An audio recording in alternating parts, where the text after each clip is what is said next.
अपने करियर में कुछ ना कुछ पाना है और सफलता चाहिए। हमें छोटी सी डेफिनेशन में कहें, सबको सक्सेस होना है, लेकिन मैं आपको एक कड़वी सच्चाई बता देता हूँ सक्सेस की, कि सक्सेस अगर आपको पाना है तो एक सच्चाई जो आपको रूबरू होना पड़ेगा। कभी भी ना सक्सेस यूं नहीं मिल पाती, आपको संघर्ष, सेक्रीफाइस ये जरूर करना पड़ता है। एक स्टोरी मेरे दिमाग में आ रही है, मैं आप लोगों के साथ जरूर शेयर करूंगा उससे आपको एक आइडिया मिल जाएगा कि हाँ, सेक्रीफाइस करना, यदि आप जीना भी चाहते हो तो भी सेक्रीफाइस करना पड़ेगा। सफलता तो बहुत बड़ी बात है। ये स्टोरी है एक ईगल की, चील कहते हैं हम उसे। ये स्टोरी उसी की है। मैं जब एक आर्टिकल पढ़ रहा था तो मैंने पाया कि एक एवरेज जो ईगल की एज होती है जिसमें वो अच्छे से जीता है वो 40 साल है, सिर्फ 40।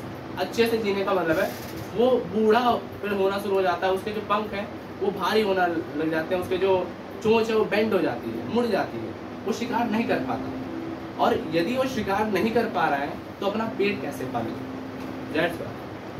तो जब वो 40 साल का हो जाता है, उस एज तक हो जाता है, तब उसके पास दो ऑप्शन रहते हैं। या तो वो मर जाए। मर क्यों जाए? क्योंकि जब पेट में कुछ जाएगा नहीं तो जाहिर सी बात, और वो इतना ज्यादा बर्डन अपने शरीर पर लेकर, उसके पंख इतने भारी हो जाते हैं, इतने बड़े हो जाते हैं, विशाल हो जाते हैं कि उसके शरीर पर वो दबाव महसूस करते हैं। तो उसके पास दो ऑप्शन है, या तो वो मर जाए, या तो वो अपने जो चेंज ऑफ प्रोसेस, जिसे बदलाव कहते हैं, जिंदगी में बदलाव जरूरी है, परिवर्तन ही संसार का नियम है, या तो उससे गुजर जाए। मैं आपको बता देना चाहता हूं कि ईगल मरता नहीं है, वो अपने एरिया के सबसे ऊंची शिखर पर जाता है अकेले। वहां जाकर वह अपने नाखूनों को शिला पर रगड़ता रहता है, टूट जाते हैं उसके नाखून। अपनी जो चोंच होती है, भले ही वो बेंड हो चुकी हो, लेकिन अपनी चोंच को वो शिला पे पटक देता है और पटकता है, जब तक लहू लुहान न हो तब तक पटकता है, वो चोंच टूट जाती है। अंत में क्या होता है, 2 महीने 3 महीने के प्रोसेस के बाद, 90 दिन के प्रोसेस के बाद उसको एक भगवान नई चोंच विकसित करता है और एक नए पंजों के साथ उसका एक रीबर्थ होता है। जब उसके पंजे आ जाते हैं तो अपने ही पंजों से अपने पंखों को नोचने लगता है। सोचो कितना पीड़ा दे रही है उसे। सोचो एक बार, आप एक बाल का टुकड़ा अपना सर से निकाल के देखो, उसमें टुकड़ा अपना सर से निकाल के देखो, उसमें पीड़ा होती है। वो 40 साल का स्ट्रगल इतना झेल रहा है, अकेले में वो भी। आप कहते हो ना कि मेरे साथ कोई नहीं था, मेरे रोने में कोई नहीं था। अरे ये तो जानवर कर रहा है, आप तो इंसान हो। ठीक है, इस चीज को समझो, कितनी गहराई है इन बातों में। उसके बाद क्या होता है, जब वो अपने ही पंखों को निकाल देता है तो 150 यानी करीब करीब 5-6 महीने के इस प्रोसेस के बाद वह फिर 30 साल और जीता। समझ रहे हो इस बात को?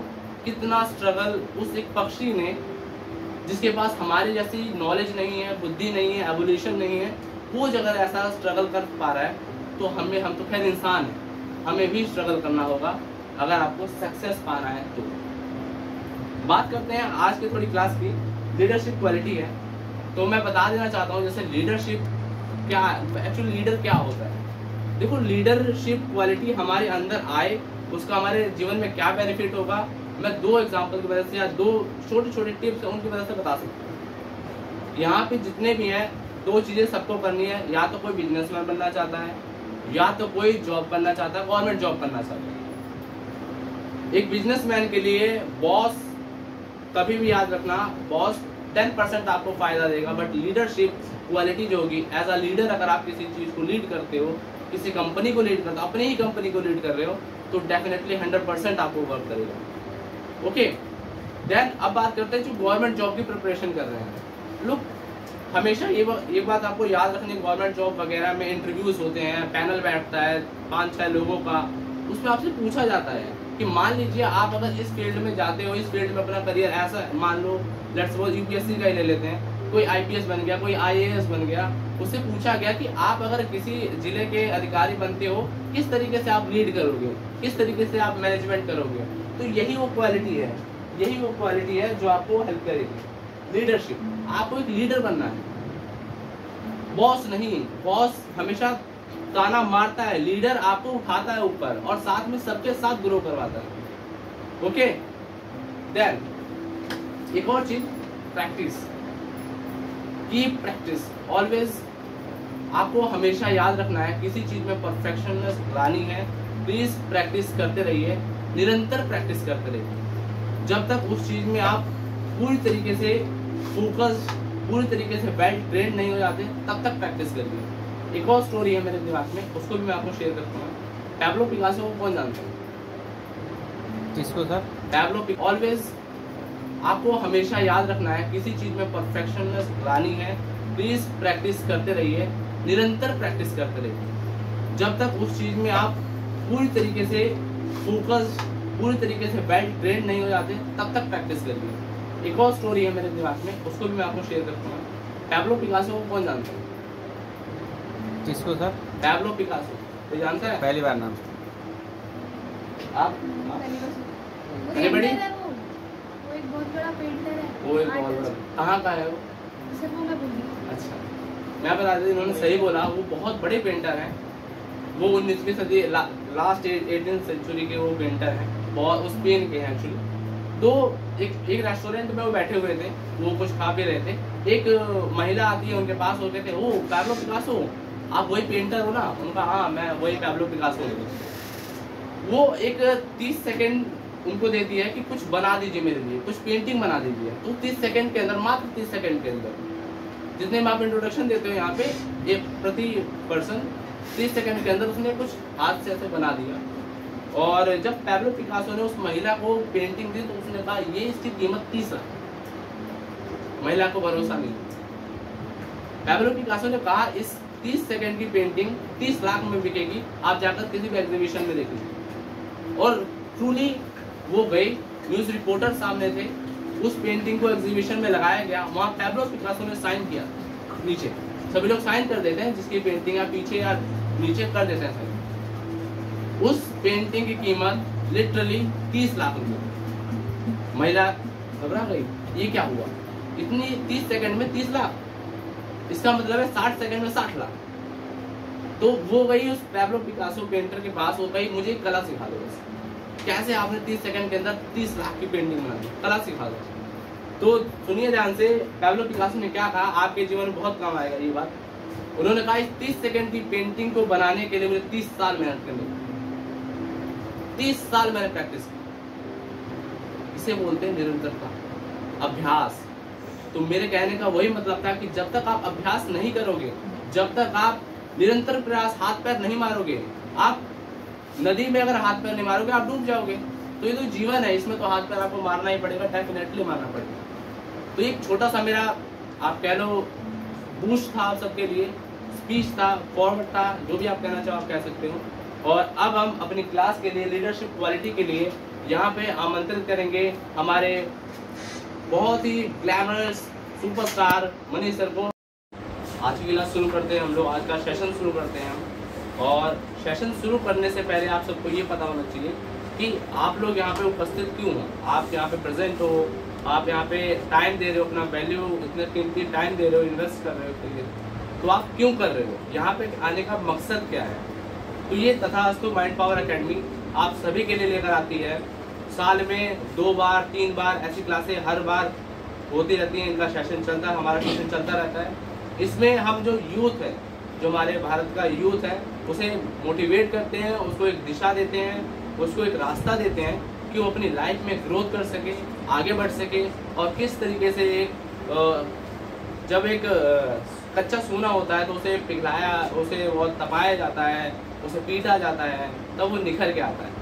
तो ये सारी जो आपकी जर्नी होने वाली लाइफ की, उसे डिस्कस किया जाता है आप सभी के साथ। हमारे साथ टॉप मेंटर्स आते हैं, अलग अलग एडवाइज़र आते हैं जो आपको गाइड करते हैं। जैसे आपने क्लास में जो रेगुलर आ रहे हैं, पिछले जो जितनी भी क्लासें हो रही हैं, आपने अटेंड किया तो आप इस चीज़ को ऑब्जर्व कर सकते हैं। तो मेरा नाम पवन दुबे है, मैं यहाँ डिप्लोमा का कोर्स जब 2012-13 आई थिंक 2013 में मैंने किया था यहाँ पे डिप्लोमा का कोर्स, जो आपका 1 साल का होता है। एंड देन जर्नी काफ़ी ऊपर नीचे रही है। फिर उस समय मैंने टीचिंग भी यहाँ पर की थी 6 महीने के लिए, फिर मैंने कुछ कारणवश अपनी पढ़ाई के सिलसिले में छोड़ दिया था। देन फिर कम बैक हुआ 2021 में। तो जर्नी काफ़ी ऊपर नीचे रही है। खैर, यहाँ पे समझने वाली बात है कि लाइफ है, कभी भी लाइफ में याद रखना आप, जर्नी कभी भी स्ट्रेट फॉरवर्ड नहीं होती है कि मक्खन है सीधी जर्नी चली जाएगी और आपको एक मंजिल को बड़ी आसानी से पालोगे। ऐसा कुछ भी नहीं होता, सबके लाइफ में स्ट्रगल होता है, सबको वो फेस एक ना एक दिन देखना होता है। तो ये छोटा सा मेरा इंट्रोडक्शन था, ज़्यादा बड़ा नहीं मैं इसे खींचूंगा और ना ही उम्मीद करूँगा कि आप लोग खींचना। यहाँ पर अभी आप लोगों को इंट्रोडक्शन देना है एक एक करके, अपना नाम और अपना जो भी आपका एम है फ्यूचर का उसको आपको बताना होगा, ठीक है। ये ज़रूरी होता है। देखो क्यों ज़रूरी होता है बता देता हूँ मैं। आप जब तक यहाँ पे आओगे नहीं, वहाँ पड़े रहोगे, ठीक है, उबास से रहोगे, तो ऐसे नहीं चलेगा, ठीक है। आपको यहाँ आके अपने आप को प्रेजेंट करना होगा, अपने आप को शो करना होगा, ठीक है। तो एक एक करके आइए। तो आपने देखा कि सबने कुछ ना कुछ अपने बारे में बताया, सबको कुछ ना कुछ बनना है, किसी को एसएससी क्लियर करनी है, किसी को पुलिस में जाना है या किसी को और अदर फील्ड में अपनी सर्विस देनी है, कहने का मतलब। बट क्या आपने कभी अकेले में बैठकर अपने आप से सवाल किया है कि कैसे एक रोड मैप बनाया आप लोगों ने कि मैं पहले ये करूँगा, फिर ये करूँगा, फिर इस लेवल पे जाना है, फिर अगर ऐसा नहीं हुआ तो ऐसा करेंगे, या आप लोगों ने सबने प्लान भी सोच रखा है? कितने ऐसे हैं जिन्होंने रोड मैप पहले बना लिया? बहुत सारे। बताइए एक बार क्या रोड मैप होगा? जैसे आपने कहा एसएससी करनी है, तो कैसे करोगे आप, किस तरीके से, कुछ शेयर कीजिए। हाँ, आपने कहा ना एसएससी करना, तो रोड मैप कुछ तो होगा, जैसे कि 12th के बाद ही आई थिंक होती है ना एसएससी, ग्रेजुएशन के बाद। ओके, तो रोड मैप आपने बनाया है, ठीक, कोई बात नहीं। आपने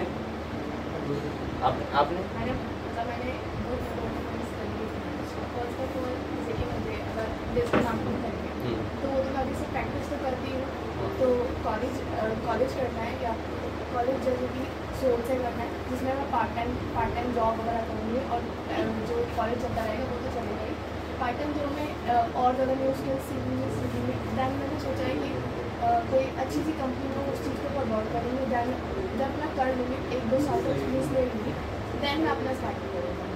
देखो क्या होता है ना कि अगर हम पहले से अपना रोड मैप बना लेते हैं, रोड मैप मतलब होता है प्लानिंग, क्या प्लान कर रहे हो, किसी को अगर किसी मंजिल को पाना है तो उसके लिए एक प्लान बनाया जाता है, एक सेटअप बनाया जाता है कि आप उसको कैसे अचीव कर सकते हो। तो अगर आप 12th, हम सब ने ज़्यादातर मतलब कुछ बच्चे हैं जिन्होंने 12th भी क्लियर नहीं किए, बाकी सब ने कर रखी है। तो अब हमारा एक कह सकते हो एक ऐसी जर्नी शुरू होने वाली है जिसमें स्ट्रगल भी होगा, परेशानियाँ भी आएंगी, ठीक है, कुछ दोस्त साथ भी नहीं देंगे, ऐसे भी दोस्त होंगे। तो कहने का मतलब हमें एक प्लान बनाकर चलना होगा कि हमें अपने काम को प्लानिंग करके फिर उसको एग्जीक्यूशन में लाना होगा, उस पर वर्क करना होगा, तब जाकर जो हमारा एम है, जो हमारा सक्सेस, वो हमें अचीव हो पाएगा, ठीक है। कुछ चीज़ें मैं आपको बताता हूँ। देखिए, सक्सेस जो होती है ना, वो आपसे एक ही चीज़ मांगती है। प्लीज़ फोन साइलेंट कर दीजिए।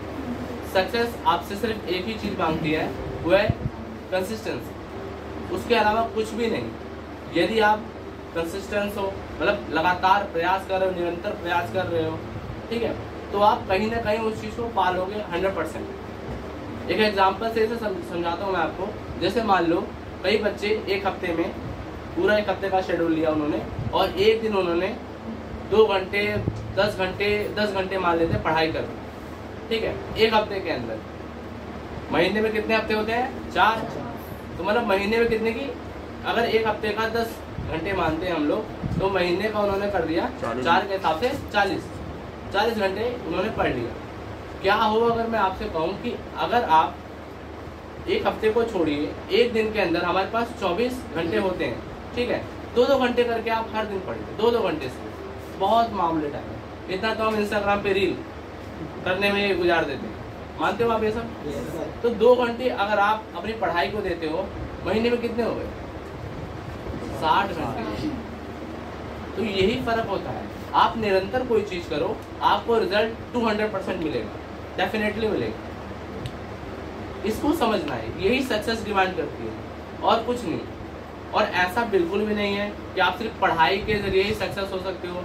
किसी का एम होता है क्रिकेटर बनना, कोई फुटबॉलर बनना चाहता है, तो सक्सेस किसी भी फील्ड में मिल सकती है। जरूरी नहीं है कि सिर्फ पढ़ाई लिखाई हो जरिया हो। पहले के ज़माने में था, पहले मेंटालिटी ही ऐसी थी कि आप अगर पढ़ोगे लिखोगे तभी कुछ कर पाओगे। एक स्टोरी मैं आपसे शेयर करना चाहता हूँ। आप सब में से किसने अवध ओझा के बारे में जानते हैं? अवध ओझा जानते हैं? आप भी जानते होंगे। मैं आपको एक स्टोरी बताता हूँ उनकी। उनके एक गुरु हैं, ठीक है, गुरु का एग्जैक्ट नाम मुझे याद नहीं आ रहा। तो एक बार उनके गुरु ने उनसे कहा कि भारत के लोग पागल बहुत हैं, नालायक है, निकम्मे हैं। अवध ओझा सर ने कहा क्यों सर ऐसा, गुरुजी क्यों? ये तो बहुत बुरी बात है कि आप भारत में रहकर भारत के लोगों की बुराई कर रहे हो। तो उन्होंने कहा मैं तुम्हें उदाहरण देता हूँ तब तुम समझ जाओगे। तो उन्होंने उदाहरण शुरू किया, उनके गुरु ने, अवध ओझा के गुरु ने। उन्होंने कहा कि एक ऐसे रैंडमली कोई जा रहा था, मैंने उसे पकड़ा, मैंने कहा कि भाई दुनिया की सारी समस्याओं का हल बता सकते हो?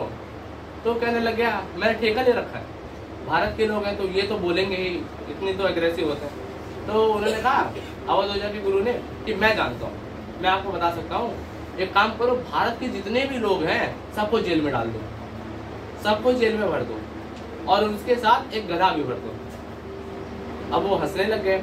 उन्होंने कहा आपकी बात समझ नहीं आई मुझे, सभी लोगों को भर, मतलब उन्होंने कहा कि एक बात बताइए कि गधे को क्यों भरे?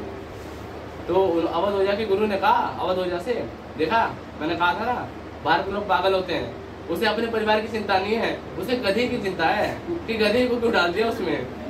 उसको ये टेंशन नहीं है कि उसकी बीवी कैसी है, उसका माँ बाप कैसा है, उसका बच्चा कैसा है, सब अंदर जेल में है, वो सोच रहा गधा क्यों है अंदर जेल में। तो ऐसे ही लोग, कहने का मतलब भारत के लोग फिजूल की बातों में अपना टाइम वेस्ट कर रहे हैं। फिजूल की बात, फोन नहीं आया, मैसेज नहीं कर रहे, रील पे देख रहे हैं, रील देखे जा रहे हैं, स्क्रॉल, उन्हें पता है टाइम वेस्ट हुआ जा रहा है, अभी एग्जाम आने वाले हैं, रील देखे जा रहे हैं, स्क्रॉल किए जा, उन्हें मजा आ रहा है, ये टाइम वेस्ट, समझ रहे हो?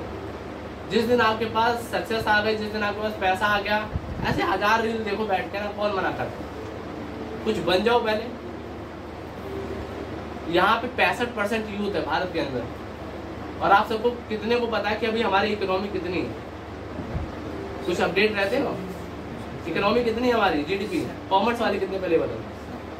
कॉमर्स आपको पता है? 7 नहीं, कहने का मतलब आपकी जो जीडीपी है, जो ट्रिलियन में काउंट होती है, भारत की कितनी है एग्जैक्ट प्रेजेंट टाइम में? चलिए कोई बात नहीं, आप लोगों में से कोई बताएगा? आप बताओगे? यही मैं जानना चाहता हूँ। मैं आपको कोई बेइज्जत नहीं कर रहा हूँ, बट रियलिटी दिखा रहा हूँ कि आप लोग अपडेट ही नहीं हो। आप लोग किस में अपडेट हो? गली में वो दोस्त है, उसकी लड़ाई हो रही है, चल जल्दी, उसने एक बार लड़ाई हुई थी, उसने मुझे बचाया था, अब बारी मेरी है ना? इसमें अपडेट रहते हो कि किसकी लड़ाई हो गई। इससे बाहर आओ, दुनिया देखो, 3.7 ट्रिलियन US$ हमारी इकोनॉमी है, 5th पोजीशन पे हम लोग। मेरे ख्याल से आपने बताया उनको और आप कह रहे हो सही है ना, ऐसा कुछ? तो ये चीज देखो, आपको आता था, आप प्रेजेंट करने नहीं है, ये डिफॉल्ट। यही चीज तो देखना कि आपको नॉलेज हो सकती है, बट आप यहाँ आने में हिचकिचा रहे। इस चीज को बाहर करना, इस ट्रेनिंग का कोई फायदा नहीं होगा यदि आप लोग यहाँ पे जो बातें होती हैं उसे इम्प्लीमेंट नहीं करते। आ रहे हो, बैठ रहे हो, रील की तरह यहाँ भी टाइम वेस्ट करके चले जाते। या आप लोग ऐसा करते हो कि वो गेट खोलते हो और एक कान से सुन लिया, ये तो कान भगवान ने दिया ही है, इसे निकाल देते हैं। ऐसा मत करो, उसे यूटिलाइज करो। दूसरी चीज देखो, एक पर्सनैलिटी डेवलप करो अपने अंदर। पर्सनैलिटी का मतलब है 2 चीजें होती हैं, एक तो व्यक्तित्व होता है, पर्सनैलिटी होती है, और एक अहंकार होता है। तो अपना जो व्यक्तित्व है उसे ऊंचा रखो, अहंकार को नीचे रखो। जिस दिन आपका अहंकार ऊपर हो गया, व्यक्तित्व नीचे है, उस दिन आप गए। अहंकार सिर्फ एक ही चीज आपको दे सकता है, विनाश, डिजास्टर, हजार्ड्स, और कुछ नहीं देगा, सिर्फ यही दे सकता। और आप में से मुझे ऐसा लगता है कि कुछ लोग हैं जैसे इंग्लिश को बहुत प्रायोरिटी मानते हैं कि इंग्लिश बोलना जरूरी है। कम्युनिकेशन के लिए ऐसा कुछ भी नहीं है। आपको अच्छे, हाँ आजकल की गवर्नमेंट जॉब के लिए इंग्लिश है। आजकल के गवर्नमेंट जॉब आप ये कह लो, या फिर आप यूँ कह सकते हो कि प्राइवेट सेक्टर MNC कंपनी में यहाँ पे जाने के लिए आपको इंग्लिश कंपलसरी, एक अच्छी इंग्लिश तो बोलनी आनी चाहिए। बट अगर आप कम्युनिकेशन स्किल्स की बात करो ना, तो कम्युनिकेशन स्किल्स का मतलब कभी ये नहीं होता कि आपको अच्छी अंग्रेजी आनी चाहिए। आपको अच्छा बोलना और अच्छा सुनना दोनों आना चाहिए, ये होता है। तो चाहे आप हिंदी में बोलो, मैं तो हिंदी में ही बोल रहा हूँ, नहीं आती मुझे अंग्रेजी, क्या करूँ? तो क्या मैं डिप्रेस होकर बैठ जाऊँ कि मुझे अंग्रेजी नहीं आ रही? नहीं आती भाई, हिंदी में काम चलाना पड़ रहा है। तो किसी भी फील्ड में या किसी भी लैंग्वेज को बोलो तो ऐसे बोलो जो परफेक्टनेस नजर आए उसमें। समझ रहे हो आप लोग? ठीक है। अभी क्या होता है कि हम सक्सेस पाना चाहते हैं, बट उसके लिए ना हम, जैसे EMI होती है, या फिर आप खाते हो, या फिर कोई अगर मान लो आपने फ़ोन ही बाय किया, EMI पे की, फाइनेंस करवा दिया, तो उसको आप मंथली इंस्टॉलमेंट भरते रहते हो। यहाँ समझना, मंथली इंस्टॉलमेंट भरते रहते हो। तो उसी तरीके से अगर कुछ बड़ा गाड़ी बंगला ऐशो आराम चाहते हो तो उसके लिए पे करो ना, यू हैव टू पे, आपको पे करना पड़ेगा। यदि सक्सेस पानी है तो उसकी कुछ कीमत चुकानी ही पड़ती है आपको, ठीक है। तो ये मेरा अभी छोटा सा स्पीच कह लो, या आपको मोटिवेट रहने के लिए एक थोड़ा सा लाइन मैंने पुशअप किया है, आपको बूस्ट किया है। आगे की जो क्लास है वो हमारे जो डायनेमिक पर्सनैलिटी हमारे सर, सीनियर सर, और मैं भी उन्हें अपना गुरु मानता हूँ, बहुत ही कह लो इमेंस पर्सनैलिटी उनकी, इनॉर्मस, गजब, ठीक है। उनको हम यहाँ पे बुलाएंगे और आप सभी